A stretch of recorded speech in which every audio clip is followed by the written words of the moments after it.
सभी बाल सांसदों का संसद के इस सत्र में स्वागत है। आज हम चर्चा करने जा रहे हैं कि स्कूल में आयोजित जल पखवाड़ा कितना सफल रहा। तो इस चर्चा की शुरुआत करते हैं प्रधानमंत्री महोदया जी से। वे रोशनी डालेंगी कि जल पखवाड़े के अंतर्गत कौन कौन सी गतिविधियां आयोजित की गई और वो कितनी सफल रही। मुझे यह कहते हुए गर्व महसूस हो रहा है कि यहाँ मौजूद सभी मंत्रियों, सांसदों ने जल पखवाड़े को सफल बनाने में एड़ी चोटी का जोर लगाया है। विभिन्न गतिविधियों जैसे पोस्टर मेकिंग, स्लोगन राइटिंग में सभी कक्षाओं के छात्रों ने बढ़ चढ़कर हिस्सा लिया है। इसके बाकी जानकारी आपको देंगे माननीय मंत्री मौलिक कनौजिया जी। धन्यवाद माननीय मंत्री जी। दिल खुशी से झूम उठता है जब विद्यार्थियों को न केवल अपने सहपाठियों को बल्कि परिवार के सभी सदस्यों को रेन वाटर हार्वेस्टिंग का महत्व समझाते हुए देखता हूँ। हमारे विद्यालय में रेन वाटर हार्वेस्टिंग का प्लान है, जहाँ वर्षा के जल को संरक्षित कर पुण्य लोक में लाया जाता है।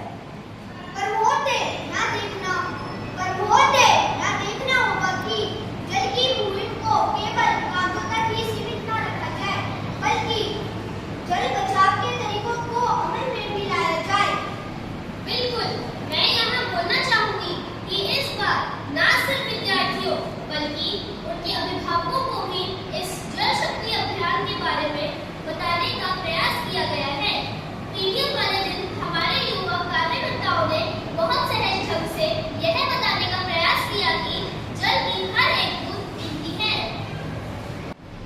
बिल्कुल ठीक कहा महोदय आपने। सभी उपस्थित माता पिता को जल संरक्षण के छोटे छोटे लेकिन कारगर तरीकों से अवगत कराया गया, जैसे आरओ से निकलने वाले पानी को सफाई आदि कामों में प्रयोग में लाना, बहते नलों की मरम्मत करवाना।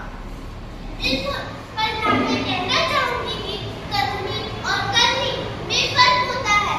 हमें यह देखना होगा कि जो लोग प्रतिज्ञा देते हैं वह इसे करके भी दिखलाएं। होगा, बिल्कुल होगा। मेरा पूर्ण विश्वास है कि सभी ना सही पर ज्यादातर लोग तो जल संरक्षण में अपना सहयोग देंगे ही। चलिए अब आगे की नीतियों के बारे में भी विचार करें। बिल्कुल, मेरे अनुसार विद्यार्थियों के अलग अलग ग्रुप्स बनाए जाए और प्राइमरी क्लासेस के स्टूडेंट्स जो वाटर बॉटल में बचे पानी को गिराकर यूं ही बहा देते हैं, उन्हें मोटिवेट किया जाए कि उसे गमले आदि में ही